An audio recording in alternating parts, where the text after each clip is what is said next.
Headlines brought to you by Chitale बंधू.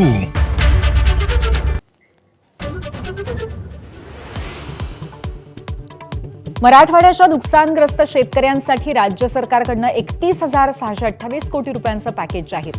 दिवाळीच्या आधी जास्तीत जास्त मदत देण्याचं फडणवीसांचं आश्वासन. सरकारनं शेतकऱ्यांच्या तोंडाला पानं पुसली, विरोधकांचा हल्लाबोल. मदत जाहीर करताना केवळ आकडे फुगवून सांगितले, वडेट्टीवारांची टीका. तर उद्धव ठाकरेंनी फुटकी कवडीही दिली नाही, फडणवीसांचा आरोप. हैदराबाद गॅझेटियरच्या जीआरला अंतरिम स्थगिती देण्यास हायकोर्टाचा नकार. राज्य सरकारला मोठा दिलासा. 2 सप्टेंबरचा निर्णय रद्द करण्याची याचिकाकर्त्यांची मागणी बासनात. डोकी फुटली तर सरकार जबाबदार. ओबीसी आरक्षणावरनं छगन भुजबळांचा सरकारला निर्वाणीचा इशारा. एकीनं लढलं पाहिजे, रात्र वैर्याची. जरांगेंच्या आरोपांवरनं आवाहन. दिल्लीचा लाल्या असं म्हणत ओबीसी आरक्षणावरनं मनोज जरांगेंचा पहिल्यांदाच राहुल गांधींवरही हल्लाबोल.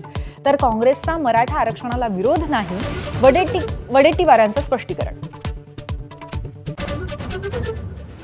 तुकडाबंदी कायद्यामध्ये सुधारणा करण्यास राज्याची मंजुरी.